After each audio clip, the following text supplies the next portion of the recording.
Good day everyone, Dr. Polaris here. Gambo is the name given to a carcass of an unidentified large marine animal that was reportedly washed up on Bungalow Beach in the Gambia. This has also led to the creature's other, much funnier nickname of the beaked beast of Bungalow Beach. The carcass of Gambo was reported to have been discovered by 15-year-old Owen Burnham and his family on the morning of June the 12th, 1983. Owen, a wildlife enthusiast, decided to take measurements and then make sketches because he did not have a camera on him at the time. Burnham recorded his encounter with the mysterious carcass as follows. An enormous animal washed up on the beach during the night, and this morning at 8:30 a.m, I, my brother and sister and father, discovered two Africans trying to sever its head so as to sell the skull to tourists. The site of the discovery was the beach below Bungalow Beach Hotel. The only river of any significance in the area is the Gambia River. We measured the animal by first drawing a line in the sand alongside the creature, then measuring with a tape measure. The flippers and head were measured individually and I counted the teeth. The creature was brown above and white below, to midway down the tail. The jaws were thin and long, with 80 sharp, evenly distributed teeth. They were similar in shape to a barracuda's, but whiter and thicker, and also very sharp. All the teeth were uniform in size and shape. The animal's jaws were very tightly closed, and it was a job to prise them apart. The jaws were longer than a dolphin's. There was no sign of any blowhole, but there were what appeared to be two nostrils at the end of the snout. The creature can't have been dead for long because its eyes were clearly visible and brown. The forehead was domed, though not excessively so, and there were no ears visible. The animal was foul-smelling, but not falling apart.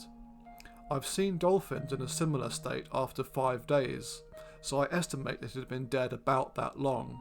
The skin surface was smooth, the only area of damage where one of the flippers had been ripped off.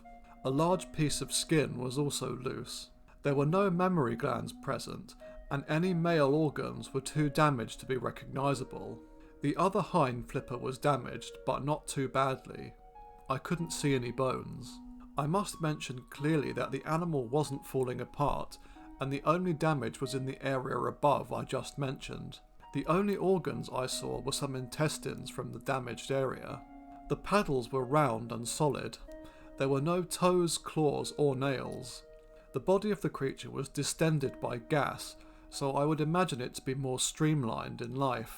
The tail was rounded in cross-section and not quite triangular. I didn't unfortunately have a camera on me at the time, so I made the most detailed observations I could. It was a real shock. I couldn't believe this creature was lying in front of me. I didn't have a chance to collect the head because some of the locals came and took it away to sell to tourists at an exorbitant price.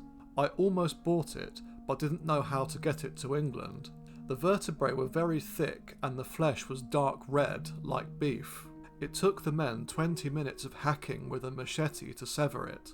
Burnham asked these men what the animal was, and was told that it was a Kunthum Belein, which turned out to be the local name for dolphins. Native fishermen he questioned claimed to have never seen a similar animal. A 2006 Centre for Fortean zoology expedition to the Gambia, led by Richard Freeman, armed with a map drawn by Burnham, performed excavations in the area but failed to find Gambo's headless carcass. A nightclub had been built on the exact spot, and the team concluded that the remains had either rotted away in the wet sand or had been thrown out during the building of the nightclub. When Burnham gave his description to various authorities, one said that it was probably a dolphin whose flukes had worn off in the water. Another said it could have been a specimen of the rare shepherd's beaked whale, whose tail flukes had also worn off. A third claimed it must have been a manatee, and yet others suggested it could have been a crocodile. According to Carl Schuker and George Eberhardt, Gambo's 4 paddles, 80 teeth, lack of scales and a blowhole, and a long tail ruled out seals, known cetaceans, sirenians, modern reptiles and fishes as suspects. Burnham himself noted that Gambo's tail meant that it could not have been a dolphin, and he was adamant that it was not a manatee. Shepherd's beaked whales do somewhat match the description and coloration, but it has blowholes, tail flukes, a dorsal fin, a much shorter snout, no nostrils and no pelvic flippers, and it prefers the cold waters of New Zealand and the South Atlantic. The Gambians who beheaded the carcass referred to the animal as a dolphin, and cryptozoologists with the Centre for Fortean Zoology's 2006 expedition to Gambia were told by locals that the animal had indeed been a dolphin.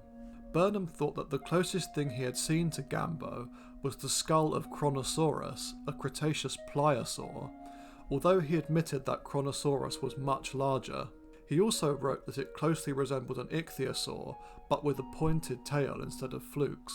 Schuker notes that the nostrils of pliosaurs such as Kronosaurus were placed just in front of their eyes, not at the tip of the snout like in Gambo.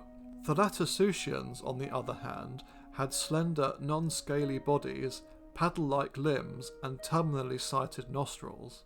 Although their tails had a dorsal fin, Schuker writes that a Thalattosuchian whose tail had somehow torn off or scuffed away would bear a remarkable resemblance to Gambo. Alternatively, a modern-day Thalattosuchian may simply have lost its fin through evolution. George Eberhardt also lists possible identities of a living mosasaur, a living ichthyosaur, or a living champsosaur. Paleontologist Darren Naish has noted some issues with the story of Gambo. He writes, "Clearly, Burnham could not be expected to pickle the carcass or hack through it to pull out a potentially diagnostic organ or bone. But why did he not think to retain one piece of skin, a flipper, a tooth? Furthermore, no sketches drawn from the carcass or photographs exist. Burnham's several renditions of the creature were drawn on his return to the UK and not during his time in the Gambia.